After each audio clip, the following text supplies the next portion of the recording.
पहला बयान दिया है उसमें मुस्तफा खामनेई ने कहा है कि हम शहीदों के खून का बदला लेने से पीछे नहीं हटेंगे। वो कह रहे हैं कि हॉर्मुज स्ट्रेट अभी बंद रहना चाहिए, शहीदों के खून का बदला लेने से पीछे नहीं हटेंगे, हॉर्मुज को रोकने या नियंत्रित करने की रणनीति पर भी काम जारी रहना चाहिए। अब से हमें इस इलाके में अमेरिकी बेस पर अपने हमलों पर फोकस करना जारी रखना होगा। यह आंदोलन इस्लामी क्रांति के मूल्यों का एक महत्वपूर्ण हिस्सा है। मुस्तफा खामनेई कह रहे हैं कि मैं सभी को भरोसा दिलाता हूं कि हम अपने शहीदों के खून का हिसाब लेना नहीं छोड़ेंगे। यह केवल क्रांति के महान नेता की शहादत का मामला नहीं है, बल्कि देश के हर व्यक्ति जो दुश्मन के हाथों शहीद होता है उसकी जिम्मेदारी भी इसी हिसाब में शामिल है। मुस्तफा खामनेई ने क्लियर कर दिया कि ईरान नहीं झुकेगा, ना पीछे हटेगा। अब यह युद्ध कैसे खत्म होगा बॉस, यह सबसे बड़ा प्रश्न खड़ा हो गया है, क्योंकि यह युद्ध डोनाल्ड ट्रंप के नाचने से खत्म नहीं होगा। और यहां ईरान अपनी उंगली पे नचा रहा है अमेरिका को। मुस्तफा खामनेई का बयान ऐसे वक्त में आया है जब कई दिनों से सस्पेंस बना हुआ था कि मुस्तफा खामनेई सही सलामत है भी या नहीं। हमले के बाद से उन्हें सार्वजनिक तौर पर देखा नहीं गया तो सस्पेंस बढ़ने लगा। ऐसे भी दावे थे कि अमेरिका के हमले में मुस्तफा खामनेई बुरी तरह घायल हो गए और कुछ बोलने तक की स्थिति में नहीं। लेकिन अब मुस्तफा खामनेई का बयान आने से ईरान की सेना को नया बूस्ट मिलेगा। मुस्तफा खामनेई ने दो बड़ी बातें कही, एक तो स्ट्रेट ऑफ हॉर्मुज बंद रहेगा और दूसरा यह कि अमेरिका के साथ देने वाले देशों पर हमले जारी रहेंगे। वो कह रहे हैं कि हमें जो नुकसान हो रहा है उसकी भरपाई भी दूसरे देशों से करेंगे। मुस्तफा खामनेई की ललकार ने डोनाल्ड ट्रंप के दावों का धुआं कर दिया, क्योंकि ट्रंप तो यही मॉल बना रहे थे कि ईरान खत्म है। वहां मुस्तफा खामनेई कह रहे हैं कि भाई सिर्फ मारूंगा नहीं, मेरा जो नुकसान हुआ उसका पैसा लूंगा, उसकी भरपाई करूंगा, नहीं तो तुम्हारे यहां इतना मारूंगा कि जो जितना मेरा यहां नुकसान हुआ है उतना तुम्हारा नुकसान होना चाहिए। यानी भाई दोनों तरफ से कोई नहीं झुक रहा। फंस गए हम, फंस गई है दुनिया, फंस गया मिडल ईस्ट। यहां तो मुस्तफा खामनेई और ईरान के अलग ही प्लान चल रहे हैं। मुस्तफा खामनेई का बयान कोई भी सुनेगा तो यही कहेगा कि युद्ध रुकने वाला लग नहीं रहा, क्योंकि वो भयंकर बदला लेने की कसम खाकर बैठे हैं। मुस्तफा खामनेई के बारे में यह भी ध्यान रखिए कि इसी युद्ध में मुस्तफा अपने पिता, पत्नी, बहन सब गवा चुके बॉस। यानी मुस्तफा के पास खोने को कुछ नहीं है और अब मुस्तफा खामनेई बदले की आग में धधक रहे हैं। खामनेई ने अपने परिवार को लेकर कहा कि मेरे पिता के अलावा जिनकी मृत्यु एक सार्वजनिक मुद्दा बन गई है, मेरी प्रिय और वफादार पत्नी जिनसे मुझे बहुत उम्मीदें थी, मेरी बहन जिसने अपने माता पिता की सेवा में अपना जीवन समर्पित कर दिया और अंत में अपने छोटे बच्चे के साथ शहीद हो गई, और मेरी दूसरी बहन के पति जो एक समझदार और नेक इंसान थे, ये सभी अब शहीदों के काफिले में शामिल हो गए। मुस्तफा खामनेई जिस बदले की बात कर रहे हैं, ईरान की सेना वही बदला ले रही है। भाई ईरान को दिख रहा है कि हम नहीं मारेंगे तो हम तो मर ही रहे हैं। अगर मारते रहे, अगर लड़ते रहे तो शायद दुनिया इसमें पिसेगी तो लोग आएंगे रोकने के लिए। इधर ट्रंप अमेरिका में जीत का दावा कर रहे थे, उधर ईरान ने समंदर में अमेरिका का ऑयल टैंक ही फोड़ दिया। आप तस्वीर देखिए, डोनाल्ड ट्रंप कह रहे हैं नाचते हुए कि हम जीत गए, ये जीत की निशानी है, तुम्हारा टैंक फोड़ दिया, टैंकर फोड़ दिया ईरान ने। ईरान ने दावा किया है कि अमेरिका के ऑयल टैंकर सफेसी विष्णु पर हमला किया उसने। अमेरिकी स्वामित्व वाले इस शिप का मार्शल आइलैंड के झंडे लगा। IRGC नेवी ने कहा कि पर्शियन गल्फ के उत्तर में यह जहाज था। जहाज को लगातार वार्निंग दी गई, जब वो नहीं माना तो उड़ा दिया। दावा है कि ईरान ने सुसाइड बोट से जहाज को उड़ाया है। सुसाइड ड्रोन तो सुने थे, लेकिन अब ये सुसाइड बोट क्या है भाई? ईरान ने ये कौन सा नया हथियार निकाल लिया, उसकी डिटेल भी आपको बताऊंगा। ईरान ने समंदर में कैसे अमेरिका के कमर्शियल जहाज को उड़ाया वो आपको बताता हूं। ईरान ने कामिकाज़े बोट से हमला किया, इसे सुसाइड बोट कहा जाता है। इस बोट पर बारूद लदा होता है और यह ऑटोमेटेड नाव है। जैसे ड्रोन को आप उड़ाकर फोड़ देते हैं किसी को, वैसे ही इसे भी टारगेट की तरफ छोड़ दिया। नाव चला जा रहा, जाकर टकराया, फट गया। ईरान अपने नए हथियारों से चौंका रहा है, कभी सुसाइड ड्रोन, कभी सुसाइड बोट, कभी बारूदी सुरंगें। ईरान लगातार अपनी ताकत दिखा रहा है, हर दिन नए नए हथियारों के वीडियो जारी कर दे रहा है। ईरान बता रहा है कि वो कैसे अपने दुश्मनों पर ड्रोन से हमले कर रहा है, मिसाइल से हमला कर रहा है। इस हमले की टाइमिंग बहुत इंपॉर्टेंट है, क्योंकि अमेरिका पूरा जोर लगा रहा है कि किसी तरह स्ट्रेट ऑफ हॉर्मुज को खोल दिया जाए। लेकिन ईरान समंदर में जहाज उड़ाकर मैसेज दे रहा है कि स्ट्रेट ऑफ हॉर्मुज से कोई समझौता नहीं होगा, वो नहीं खुलेगा, जो आएगा उसको मार देंगे। ईरान ने धमकी दी है कि पर्शियन गल्फ और स्ट्रेट ऑफ हॉर्मुज में जो जहाज है वो रिस्क लेने की गलती ना करें। ईरान ने कहा है कि कोई भी नुकसान का जिम्मेदार अमेरिका होगा। यह हमला ऐसे वक्त में हुआ है कि इसके कुछ ही घंटे पहले ट्रंप ने कहा था कि ऑयल टैंकर्स को वहां से गुजरना चाहिए। ट्रंप ने कहा कि उन्हें लगता है कि स्ट्रेट ऑफ हॉर्मुज में फंसे जहाजों को वहां से गुजरना चाहिए। ट्रंप कह रहे हैं कि एक ही रात में अमेरिका ने ईरान की सारी माइनर्स शिप को उड़ा दिया है, माइनर शिप को। यानी ट्रंप एक तरह से भरोसा दे रहे थे कि अब वो ईरान की कोई माइंस शिप वहां पर है ही नहीं, जाओ तुम चलो आगे बढ़ो। कौन लेके जाएगा जहाज बॉस? जहाज फटेगा वो मरेगा, ट्रंप थोड़ी कोई नुकसान झेलेंगे। इसी वजह से कहा जा रहा है कि क्या ट्रंप की एक बेतुकी सलाह की वजह से कई जहाजों को नुकसान उठाना पड़ा। पहले 9 मार्च को डोनाल्ड ट्रंप ने कहा था कि इन जहाजों को स्ट्रेट ऑफ हॉर्मुज से गुजरना चाहिए, कुछ हिम्मत दिखानी चाहिए, डरने जैसी कोई बात ही नहीं है।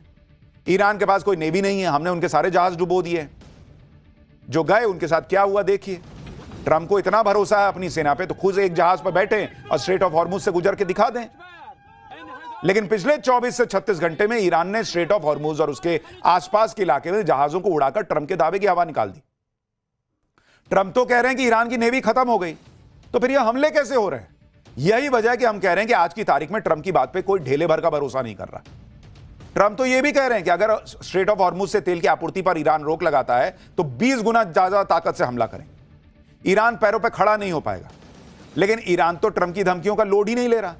ट्रंप इस गलतफहमी में थे कि अमेरिका ने तो ईरान की माइन शिप को उड़ा दिया, अब तो कोई खतरा नहीं है। लेकिन ईरान ने पिछले 2 दिन में 6 शिप पर हमला करके बता दिया कि ईरान की नेवी की ताकत अभी खत्म नहीं हुई।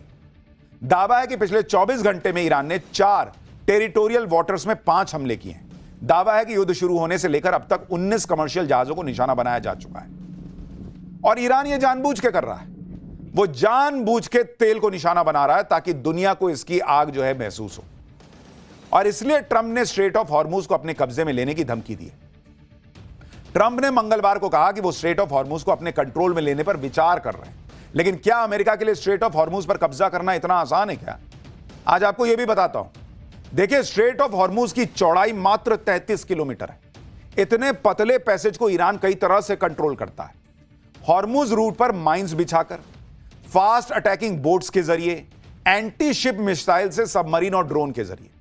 यानी इस पूरे इलाके में अमेरिका अपनी तगड़ी नेवी भी लेकर घुस सकता है, लेकिन उसे जंगी बेड़ों को नुकसान होने का बड़ा रिस्क होगा।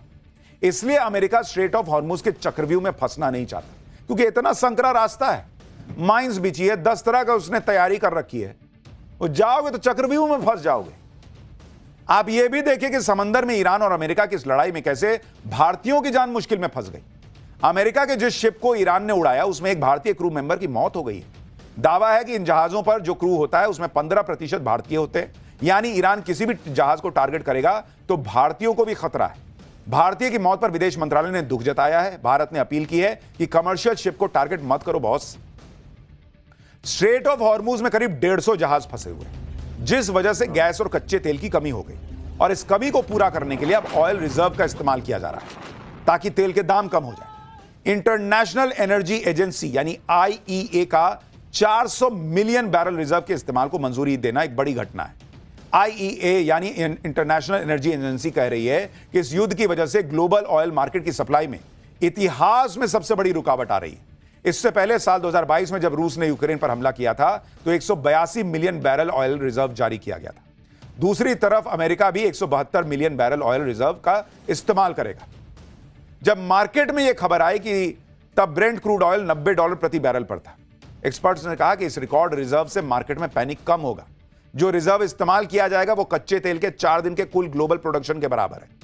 यह रिजर्व गल्फ से गुजरने वाले क्रूड के 16 दिन को कवर कर सकता है। यानी अगले 2 हफ्ते के लिए कुछ राहत मिल सकती है।